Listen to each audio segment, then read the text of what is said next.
Headline के प्रायोजक है BMH के मसाले, अच्छी सेहत के लिए जरूर, जो है स्वाद में भरपूर। गोपालगंज में सीएम ने किया सभा को संबोधित, कहा हर गांव को सोलर स्ट्रीट लाइट से जगमग किया जाएगा। यूपी के मुख्यमंत्री योगी आदित्यनाथ का जमुई दौरा, कहा राजद में परिवारवाद है, देश की चिंता नहीं। नेता प्रतिपक्ष तेजस्वी यादव ने सीएम नीतीश कुमार पर बोला हमला, कहा नीतीश कुमार के कार्यकाल में नहीं लग सका एक भी कारखाना। नमस्कार, मैं हूं आपके साथ प्रीति और आप देख रहे हैं बिहार न्यूज। बात करें गोपालगंज की तो सूबे के मुख्यमंत्री नीतीश कुमार ने गोपालगंज के भोरे हाई स्कूल के मैदान में एक चुनावी सभा को संबोधित करते हुए कहा कि घर घर बिजली पहुंचाने के बाद अब हर गांव को सोलर स्ट्रीट लाइट से जगमग किया जाएगा। साथ ही सभी महत्वपूर्ण सड़कों पर फ्लाईओवर बनाए जाएंगे और सभी पंचायतों में पशु चिकित्सक बहाल किए जाएंगे। वहीं पशुओं की दवा का खर्च सरकार उठाएगी। तो कौन से क्षेत्र को देखिए, हर घर नल का जल, ये काम शुरू किया और अब 83% काम पूरा हो गया। अगले 2 महीने के अंदर बाकी सारा काम पूरा होगा। बीच में कोरोना के चलते उसमें थोड़ी बाधा आई थी, अब फिर उस पर काम शुरू। हर घर में शौचालय, देश भर की योजना हम लोगों ने बिहार में भी लगभग पूरा करा दिया। हर घर तक पक्की गली और नाली का निर्माण, यह भी लगभग पूरा हो चुका। तो जो हमने 7 निश्चय में इतनी बात कही बताई है, एक एक काम पूरा किया है। एनडीए के स्टार प्रचारक सह यूपी के मुख्यमंत्री योगी आदित्यनाथ जैसे ही जमुई के श्री कृष्ण स्टेडियम के मंच पर पहुंचे, युवाओं का उत्साह अपने चरम पर था। जमुई विधानसभा से एनडीए की उम्मीदवार श्रेयसी सिंह के पक्ष में मंच को संबोधित करते हुए योगी आदित्यनाथ ने प्रधानमंत्री नरेंद्र मोदी के कई कार्यों को गिनाया। योगी आदित्यनाथ ने कहा कि प्रधानमंत्री नरेंद्र मोदी ने 50 करोड़ भारतवासियों को आयुष्मान कार्ड दिया है, तो वहीं धारा 370 जैसे कलंक को समाप्त किया है। आप क्या आशीर्वाद दे रहे हैं? आज योगी जी आके तमाम जनता से अपील किया कि नहीं, हर हाल में किसी को जिताना है। नहीं, बिल्कुल श्रेयसी सिंह जीत रही हैं और मैं आशीर्वाद देने के लिए ही चल के आई हूँ हरिद्वार से। मैं महायोगी पायलट बाबा जी की शिष्या हूँ। क्या नाम है आपका? साध्वी लक्ष्मी माता मेरा नाम हुआ। जी, टोटल योगी का आशीर्वाद, जनता का आशीर्वाद, कुल मिला के जमुई सीट बीजेपी निकाल रही है। जी जी, बिल्कुल निकाल रही है। युवा जुड़ रहे हैं मेरे साथ। भारी बहुमत से हमारी श्रेष्ठी बहन जीत रही हैं। स्टार प्रचारक और यूपी के मुख्यमंत्री योगी आदित्यनाथ ने आज जमुई में आकर मंच को संबोधित किया। इस दौरान उन्होंने श्रेयसी सिंह के लिए जनता से वोट की अपील की। इस वक्त हमारे साथ काफ़ी लोग मौजूद हैं और खासा कि मैं आपको बता दूं कि लगभग हजारों की संख्या में जमुई के श्री कृष्ण स्टेडियम में लोग यहां पे उनका भाषण सुनने के लिए मौजूद थे। यहां पे कुछ लोग हमसे जुड़े हैं। क्या कहना चाहेंगे, आज योगी आदित्यनाथ जी जो आए थे, क्या कहना चाहेंगे उनके बारे में? सब कुछ अच्छा कहा जो भी कहा। और भी कुछ युवा हैं हमारे साथ, क्या कहना चाहेंगे युवा आज? हाँ सर, योगी आदित्यनाथ जी हमारे जो उत्तर प्रदेश के मुख्यमंत्री हैं वो हमारे बीच आए। हम लोग तो उनका दिल से स्वागत करते हैं। उन्होंने राम मंदिर बनवाने के जो प्रयास किया उनको सफल किया और उम्मीद है कि हमारी जो प्रत्याशी, हमारा तो मुख्य मुद्दा यही है कि हमें अपने प्रत्याशी को जिताना है। आज योगी आदित्यनाथ जी आए थे जमुई की धरती पर। उन्होंने कहा कि सीता माता का जो है मायके है बिहार। क्या कहेंगे इसके बारे में? ये सीता मायके का बिहार जो है उन्होंने बहुत अच्छा कहा और उन्हें जो भी कहा वह कमल फूल पर वोट लगाने के लिए श्रेयसी सिंह को बहुत बड़ा धन्यवाद और सभी जनता से अपील किया है कि आप लोग भारी मतों से इनको जितावें। और उन्होंने बहुत योग्य नेता श्रेयसी सिंह हैं, पुतुल देवी की लड़की हैं। और भी कुछ लोग हमसे जुड़े हुए, क्या कहना चाहेंगे चाचा आप? आज योगी आदित्यनाथ जी जमुई आए थे, क्या कहना चाहेंगे आप? क्या कहना चाहेंगे, ठीक है।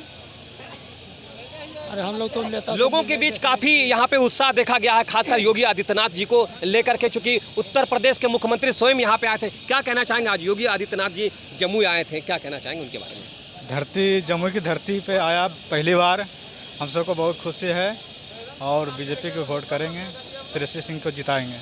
तो बिल्कुल साफ तौर पे यहाँ पे लोगों का कहना है कि जिस प्रकार से योगी आदित्यनाथ जी यहाँ पे आए थे, जनता यहाँ की काफ़ी खुश है, लेकिन वोट किसके पक्ष में जाता है ये आने वाला समय बताएगा। कैमरामैन पंकज के साथ मैं मोहम्मद मोती, बिहार न्यूज।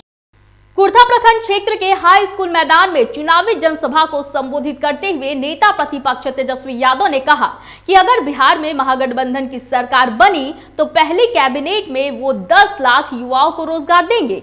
वहीं उन्होंने सीएम नीतीश कुमार पर हमला बोलते हुए कहा कि नीतीश कुमार के 15 वर्षों के कार्यकाल में बिहार में एक सुई का भी कारखाना नहीं लग सका। बिहार में शिक्षा व्यवस्था बिल्कुल चौपट हो गई है, गरीब पलायन करने को मजबूर हैं। एक साथ 10 लाख नौजवान को कितना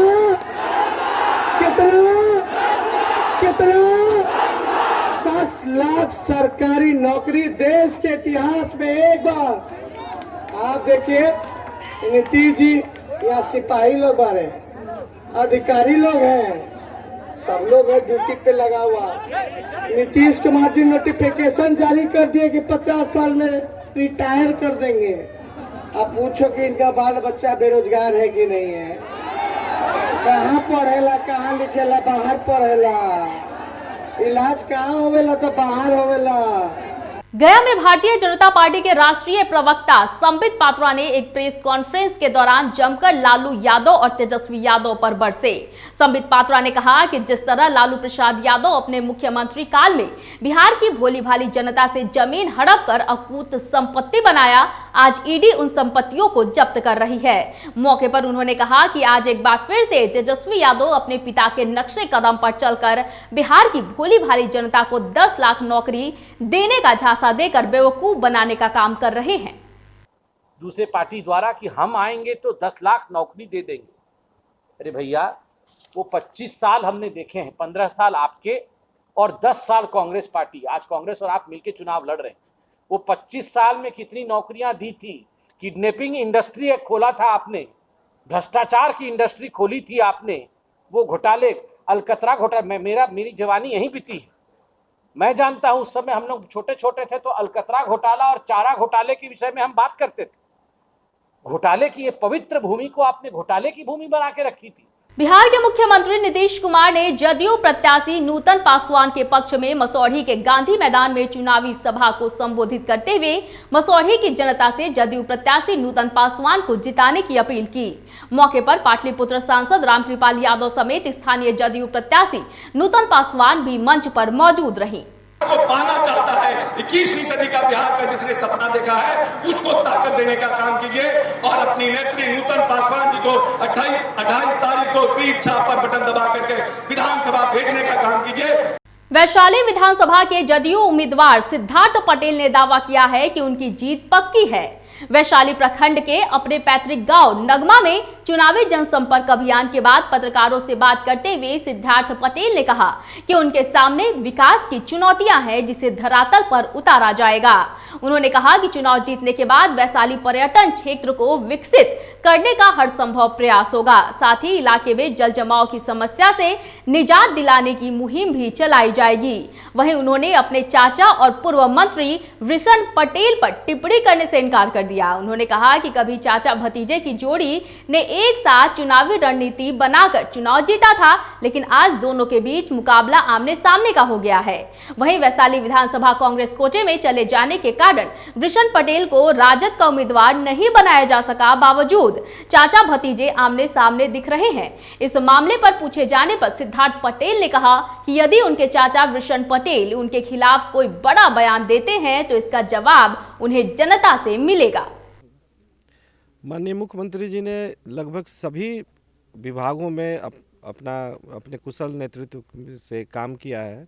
पर्यटन के क्षेत्र में भी वैशाली में जो अभी बुद्ध स्मृति पार्क बनने जा रहा है 72 एकड़ में, उसका शिलान्यास पिछले वर्ष किया गया था माननीय मुख्यमंत्री जी के द्वारा। काम अभी वहाँ चल रहा है। आने वाले समय में महात्मा बुद्ध का जो अस्थि कलश पटना म्यूजियम में रखा हुआ है, वहाँ जब आ जाएगा और जितना विशाल वो बुद्ध स्मृति पार्क बन रहा है, तो वो जब बन के तैयार हो जाएगा तो काफ़ी विकास होगा वैशाली का।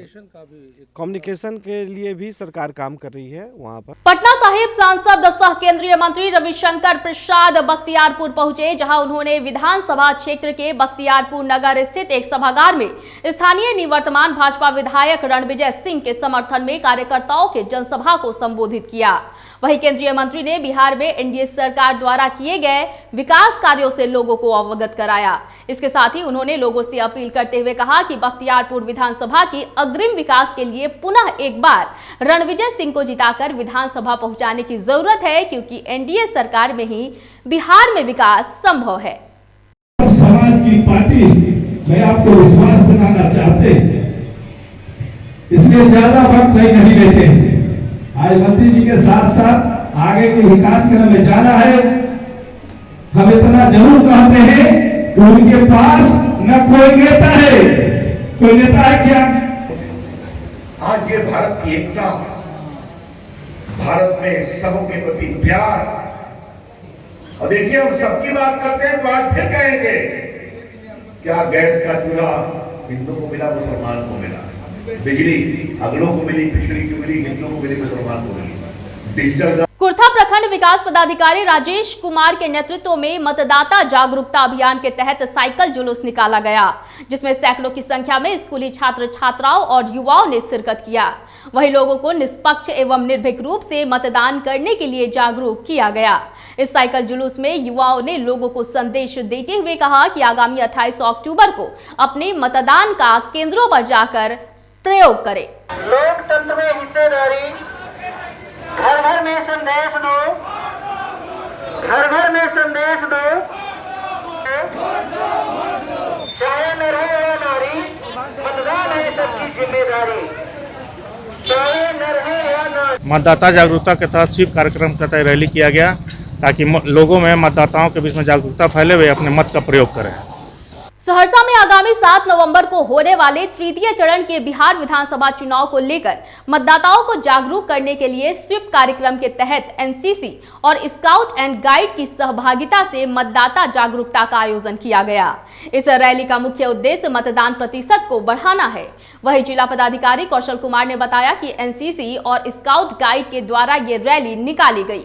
7 नवंबर को जो आगामी विधानसभा चुनाव है उसके आलोक में स्वीप एक्टिविटी के अंतर्गत एनसीसी एवं स्काउट गाइड के बच्चों के द्वारा एक जागरूकता रैली निकाली जा रही है। इसका एक प्रयास है कि वो बच्चे समाज को प्रेरित करें, अपने परिवारजनों को, अपने रिश्तेदारों को प्रेरित करें ताकि 7 नवंबर के दिन लोग बाग अपने घर से निकलें। चुनाव 2020 जो सहरसा में तृतीय चरण में है और 7 नवंबर को ये मतदान की तिथि है, उसमें लोगों को जागरूक करने के उद्देश्य से मतदाताओं को कि वो अपने घरों से निकल के ज़्यादा संख्या में आके वोट करें। मधुबनी के अरेर थाना पुलिस ने थाना क्षेत्र के बलाइन गांव से महिला से रंगदारी मांगने और नहीं देने पर मारपीट करने के SC/ST कांड के दूसरे नामजद आरोपी जगदीश सहनी को भी गिरफ्तार कर जेल भेज दिया है। SHO राजकिशोर कुमार ने बताया कि 24 सितंबर को रंगदारी नहीं देने पर एक महिला को गांव के ही लोगों द्वारा मारपीट कर जख्मी कर दिया गया था, जिसके बाद बलाइन गांव के प्रेम पासवान ने उसी गांव के आधे दर्जन से अधिक लोगों पर प्राथमिकी दर्ज कराई थी।